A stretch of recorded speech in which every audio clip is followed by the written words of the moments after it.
Əgər sən daxili enerjin varsa, sən Amerika kimi ölkədə çox yaxşı özünü tapa bilərsən. Hardakı inklüziv institutlar var, sənə bu şərait yaradılıbdır.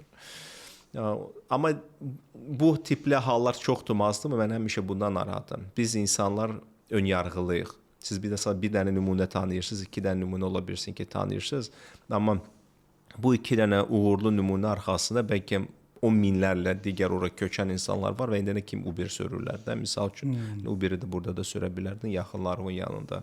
Köçürsən Amerikaya, qab yursan falan yursan. Bir dənə bizim jurnalistimiz vardı, ayın eşki səhv etmirəmsə.